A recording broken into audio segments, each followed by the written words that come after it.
Case in point, it was 45 years ago this month when the Iran hostage crisis came to an end. I remember it well. 52 Americans were held hostage in Iran for 444 days. The world watched and waited to see how is this going to play out. The freedom of the women and blacks will be given. Women are given great dignity in Islam, and the blacks have been oppressed in the United States. Great injustice was done unto them.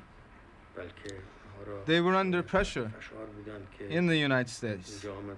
Thus they came here. We are doing this owing to the tenets of Islam. What if one of the most dramatic geopolitical crises of the 20th century contained a moment almost no one talks about today? What if, in the middle of a global standoff that kept dozens of Americans captive for more than a year, a small group of hostages suddenly walked out of Iran just weeks after the crisis began? Who were these individuals? Why were they among the first to leave captivity while many others remained behind for months? How did their release fit into the unfolding events of the Iran hostage crisis? And what exactly was happening inside Iran during those tense early weeks of November 1979? Let's find out.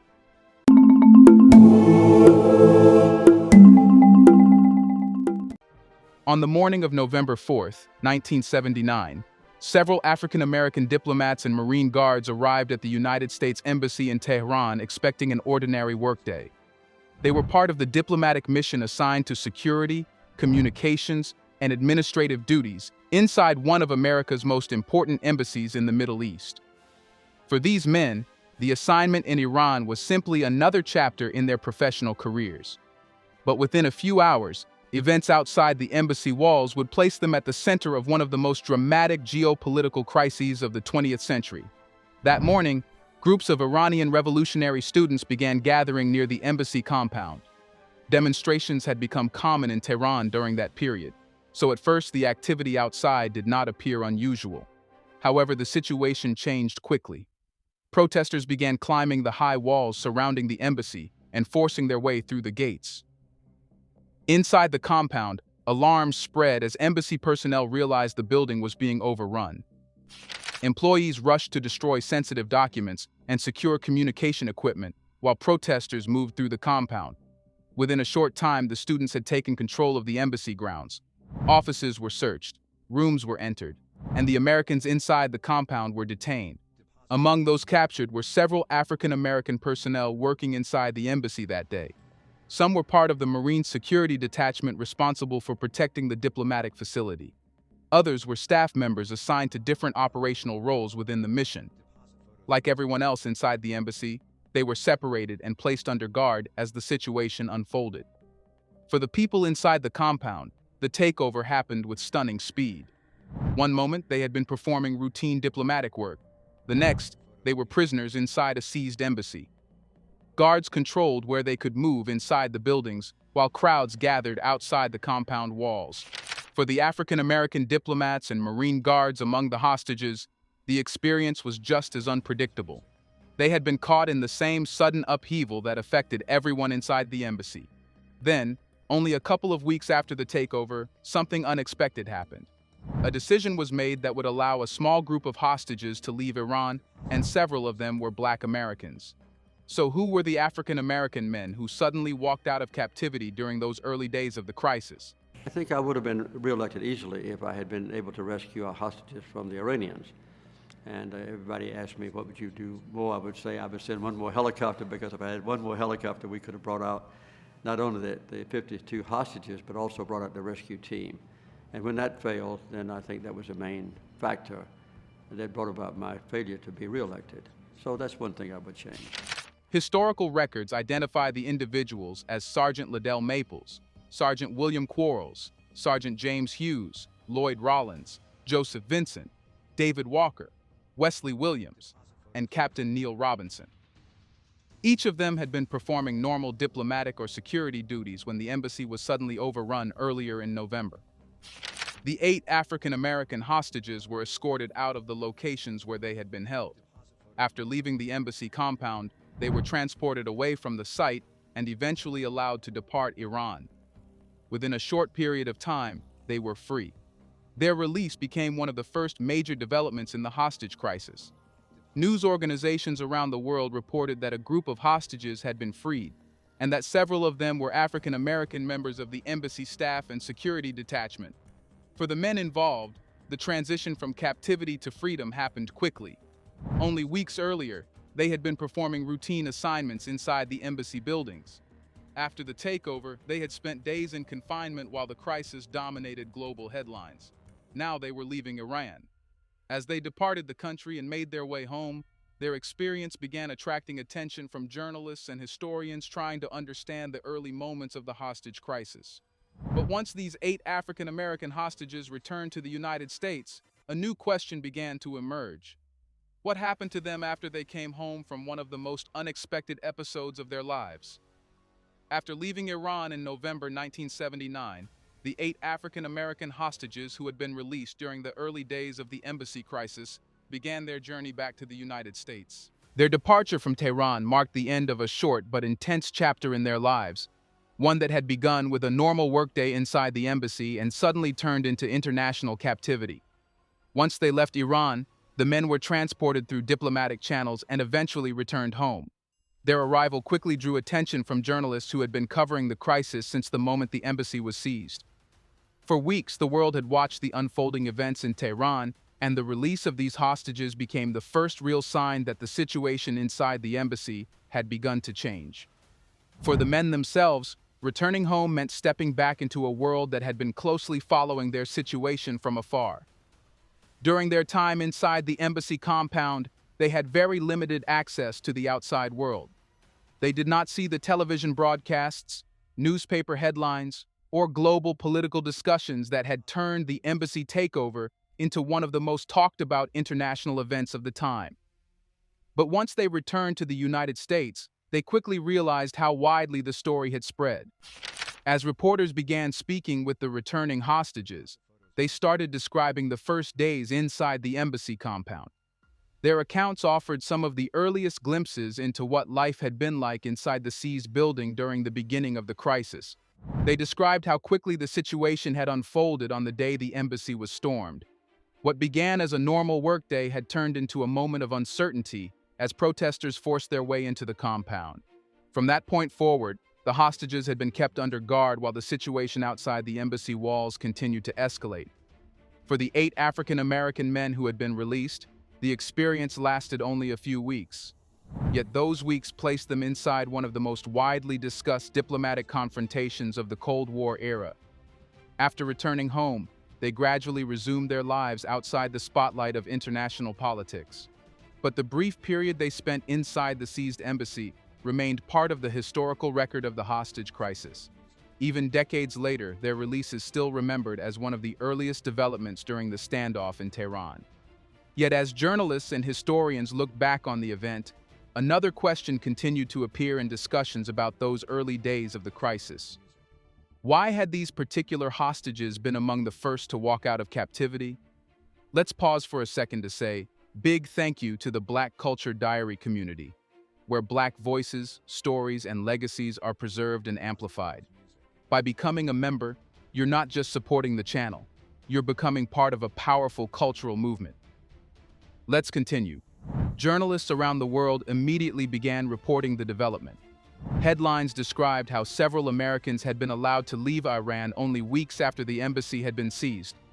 Among the names being reported were those of the African American men who had been working inside the embassy compound when the crisis began. Because the world had been closely following the situation in Tehran, their release attracted significant attention. News agencies explained that the men had been part of the embassy's security and administrative staff when the takeover occurred earlier in November. For readers and viewers who had been watching the crisis unfold day by day, the sudden release of hostages represented the first real shift in the situation.